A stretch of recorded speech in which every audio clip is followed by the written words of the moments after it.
Hello and a very warm welcome to everybody watching this podcast. Today we have with us a very special guest, Nikki Appavoo, who is a life coach by profession and has experience of more than 20 years working in different countries, basically in human resources, sales, and life coaching domain. Today we're going to be having a very insightful conversation with her. We are going to be looking at various aspects an individual needs to be focusing on to excel in their personal and professional lives. So, Nikki, how are you doing today? Great, thank you, Prince. Thank you for the introduction. How are you today? Well, I'm doing good, especially when I'm having a conversation with you. It is a really nice, setting in which we are going to be having an insightful conversation that could be of use to the viewers and the professionals we are connected with. We often say many, you know, things which are happening in our body as well, like the mechanism which is taking place. For example, the heart is beating or the blood is flowing. All these things come under the subconscious domain. So, what the subconscious mind actually is, and how does it become so powerful in shaping an individual's destiny, to be precise, in their lives? Um, the subconscious is subconscious, so it's something we're not aware of consciously, if that makes sense. It's something that lies in the back of the mind, which we don't access consciously 24/7, day in and day out. A lot of it comes out through dreams. And also when we go into meditation, certain meditations we use that can help to access what's hidden in the subconscious. But yeah, your question is a good one. It's a bit of a tough one to explain because Mhm. I mean yeah, it goes right into psychology on where it comes from, but it's a part of who we are. I mean, the subconscious it controls basically our conscious without us knowing it. What would be some basic tips and techniques that an individual who does not have any knowledge about, let's say, subconscious, or they have just heard about it through some YouTube videos and stuff like this, uh, how can they tap into their subconscious? What are some basic techniques that an individual can use? So definitely meditation. That Mhm. is my number one go-to. We do have many, many videos on YouTube, as Mhm. you're aware, which help you that you will have an individual speak to you, and Mhm. it'll help you to get into a state where you can then read. It's kind of like a dream state. I'm sure you've done meditation in your life where you're able to see or gain more clarity in areas which you don't see every day. Mhm. Um, the same would go, I would say, in neurolinguistics. There are certain techniques we would use, um, but that's you're asking about subconscious, so that would be more on the Mhm. hypnotherapy and the meditation side. Yeah. Mhm. So mainly videos. You also have solfeggio frequencies we use, which are certain frequencies that tap into the brain and the mind, Mhm. um, which help you to relax. And once you're in a completely relaxed state, you're then able to vision Mhm. and gain better clarity Mhm. in answers. I hope that answered it. Yeah, I think that's an interesting insight, because what I have heard is if a person is facing anxiety, there's a quote which is often used: "You do not fix the roof when there's a storm. You fix it when things are well, and then you develop on that to have the confidence of facing the situation." For example, if you are in a situation in which you're supposed to do something, let's say in an interview, if you're sitting. Uh, in that particular moment, if you have not practiced meditation, or if you have not tapped into certain subconscious aspects of your personality, you might again fail to perform there. So what are your thoughts on this? If an individual who is in a tense situation, do we have some techniques that they can use in those specific situations, or we need to be practicing before being in such situations if we already know that something like this is coming up? Understood. One specific technique that comes to mind would be visualization. Hmm. So if you, let's say you're faced with presenting something to a large crowd or going on stage, we use a technique, yeah, in NLP. It's visualization where you visualize yourself in Hmm. that specific place in front of that crowd. Hmm. And you keep imprinting this, you keep repeating it in your mind, obviously in a calm space. I have read a few books on subconscious mind, and I've often seen almost all the authors using the term visualization pretty, often. It is a common term being used in the terminology of subconscious. Uh, Regarding the exact technique through which visualization could be done, there's always a question among people how visualization should be done. Should we be writing something down, thinking of what's going to be happening? Should we be closing our eyes and then visualizing? Should we be doing it at the time when we are occupied with something, or should we be doing it, let's say, while sleeping or while waking up in the morning? So, what is the exact way in which visualization would be most helpful? I think it depends on each person. Hmm. For me personally, you've heard of vision boards. Hmm. If you want to get to a specific place in your life, they talk about vision boards. And personally, that doesn't, it kind of works, but it doesn't fully work for myself. What I find works is definitely closing my eyes, going into a meditation, listening to the calming music, which prepares me for that moment, Hmm. depending on what it is. Um, yeah, it depends on every individual. We all have things that work for us and things that just don't work for us. Hmm. Um, like for example, for me to keep calm in a difficult situation, I will tap into or play some solfeggio frequencies, which, as I said, they tap into parts of the brain which help us to calm down. Hmm. And those prepare me for difficult situations. And then at the same time, in meditations, as well, visualization in those areas. Hmm. And then for others, they use vision boards, or yeah, physically printing something as well. Hmm. But another thing that can help, which I've experienced does help with clients, is journaling, Okay. which is a huge, another whole other aspect of therapy and life coaching. Hmm. And yeah, I enforce that with everyone that I meet actually, because journaling helps you to gain a better sense of who you are, as well as detoxing in a physical sense daily what we've dealt with in order to prepare you forward and propel you forward as well. Hmm. So there's just different ways of managing, and each person is different in how they perceive reality and how they deal with their reality every day Hmm. and with their futures. With this comes my next question, and the question is about maintaining a work-life balance. Like, how can an individual who, when we are in our student lives, we are, supposed to be thinking about the grades, and then we enter the university level of education, we are supposed to be thinking about the semesters and all that.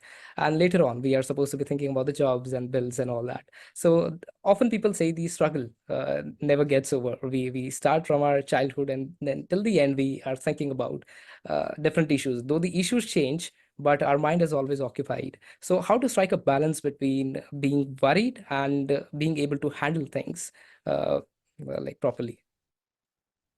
I always say there's a time and a place. So with work-life balance, if you can find, yeah, a time in the Hmm. mornings to gather thoughts, and I journal too. So let's prepare for the day. What do we have prepared, or what do we need to do for today, for example?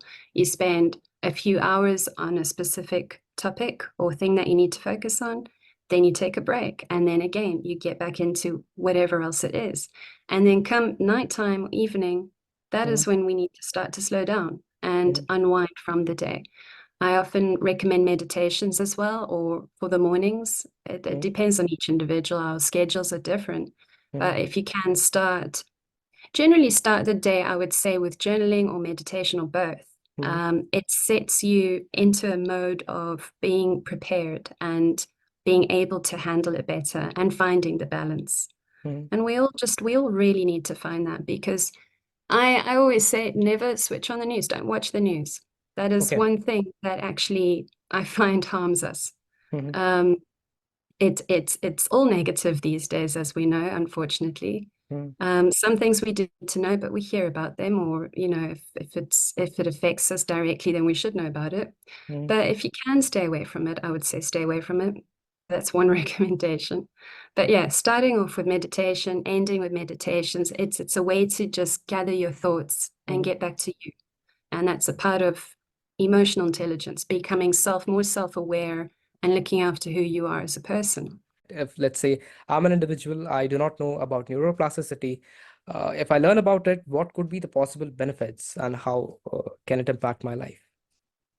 So it's, for example, if you've never done meditation in your life, Hmm. let's say I encourage you to start, and you start, I will say, start with 5 minutes every morning for the Hmm. next 3 weeks. And no matter what, unless there's an emergency, I'd like you to try that for 5 minutes every morning for the next 3 weeks. Hmm. And once you get into doing that regularly, your brain then wires and connects to the new neural pathways in that it's forming a new habit. Hmm. And once the 3 weeks are up, you're actually so used to doing this thing, you feel that you want to do more. So it Hmm. opens up new areas of knowledge. It's pretty incredible what it does. Hmm. It's like when you try something new or you challenge yourself to do something new, you're actually growing your brain, Hmm. literally. So it's Okay. quite fascinating. So, as far as I can understand, it is about creation of some patterns in the brain. Our brain functions on patterns of neurons, the ways these neural pathways are connected. And if we want to form a new habit, we need to be working on that part by repeating that behavior. Yes, that's correct. All right. And I think there's a very related term to all this NLP, hypnotherapy, uh, habit formation, and the term is emotional intelligence. Like, what does this term mean? And can you explain with the help of an example, like what does emotional intelligence actually mean? So emotional intelligence is it's the ability to recognize both in yourself and Hmm. in others the the self-awareness and empathy skills, Hmm. being able to listen, actively listen to others, knowing your limitations in life, what you can and can't do, where your boundaries are, and the same with others. So Hmm. an example would be empathy or active listening. Um, Quite often we find, especially nowadays, people struggle to listen because there's so much busyness around and Hmm. our minds are so busy. So to be able to find someone who's actively engaged with you, really listening to you, and not just listening, but being there with you, Hmm. that's, feeling the emotions that you're emitting. That's active listening and empathy. And being self-aware. Hmm. So aware of your limitations, having the motivation to do things on your own without needing to be pushed. Hmm. Those are parts of emotional intelligence. Okay, self-awareness, right? Self-awareness is more about understanding what we are good at or what aligns the best with our personality and our day-to-day decision making. If an individual wants to be more self-aware, how can they start? Like, if someone wants to embark on the journey of self-awareness, though we do at a certain level have an awareness, but often we try doing things which are totally different from what we are programmed to do, and we end up getting stuck thinking that, as Einstein said it, if you judge a fish by its ability to fly, it'll live its whole life thinking that it is foolish. So, if you talk about self-awareness, how can one embark on this journey and make sure that that person is doing exactly what they are good at, or probably living a life with more, ease instead of resistance? So embarking on it is basically it comes down to knowing who you are at the Hmm. core of who you are. And that's where we question our values, our morals in life. So who we are, I mean, for example, um, let's say you're quite empathetic towards people. Hmm. Um, you have to know your own limitations. So you would start with, again, journaling. Hmm. I always say, get into your journal, start to write down who you believe yourself to be. Are there parts of that where you don't like, such as you interrupt people in conversations often? Hmm. And if you notice that you do those things, how can you start to become more attuned to listening to people? Hmm. So one key point I will often say or help people with is when you're journaling, notice if you interrupted someone, for example, during Hmm. the day, and what you can do to make a change tomorrow. Hmm. You're going to say to yourself or write down, tomorrow I'm going to make more of a point of listening to that individual instead Mm-hmm. of interrupting, and then being able to show them that I'm there for them. That's a part of it. Empathy as well, very crucial in Mm-hmm. emotional intelligence overall. Mm-hmm. Uh, when we lack empathy skills, we're often pointed at as being very egotistical. Mm-hmm. So you feel you're better than another person. And yeah, it's a whole other topic. But as long as you're aware of your limitations, then and what you can put yourself to do or not do, those Mm-hmm. are huge parts of self-awareness. Mm-hmm. Regarding journaling, I have heard a few terms like gratitude journaling and, as you said, detoxing journal. Like, could you throw some light on what exactly one needs to be writing in such type of journaling?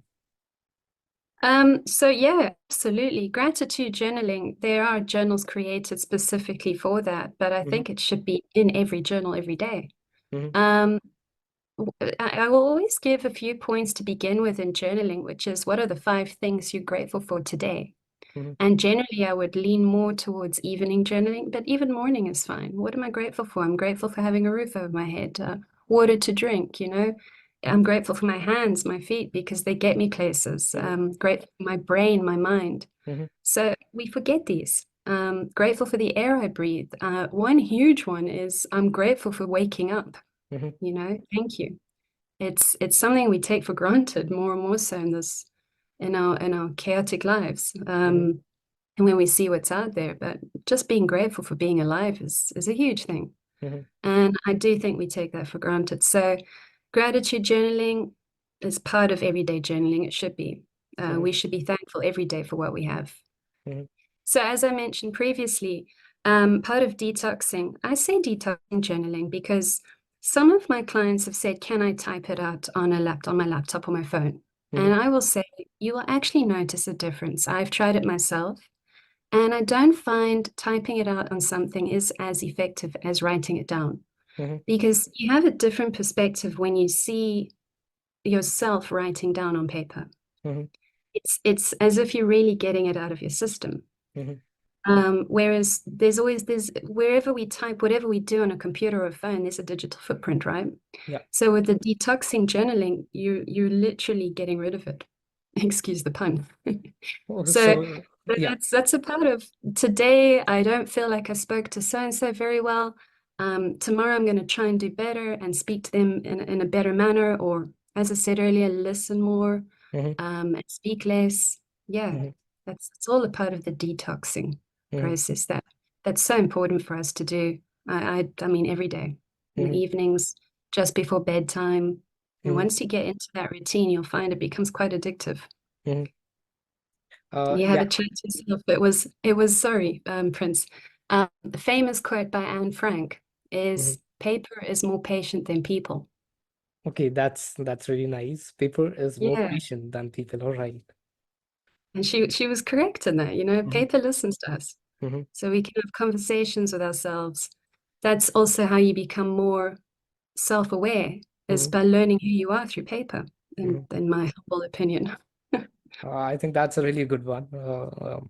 Paper is more patient than people. Yeah. What advice would you give to an individual who is going through various types of challenges in their career? For example, today we have different sorts of pressures, not only professional, but in personal lives as well. We are supposed to be meeting that benchmark level of, for example, let's say the success, so that we can show it to the friends, relatives, and the people around us. So life has become very competitive today, not only in terms of the professional challenges, but at a personal level as well. Today, we see people going for holidays just to show to others that, okay, we have this in our portfolio as well. So, what would you advise to an individual who is, stressed out and, facing challenges professionally and personally as well? Whose opinion is more important of you? Is it your own opinion of yourself or of others? Because I value my opinion of me more than others. Hmm. So you've got to look at, is the social norm to be seen as someone with money more important than who you are as a person and Hmm. how you view the world and how you contribute to it? Hmm.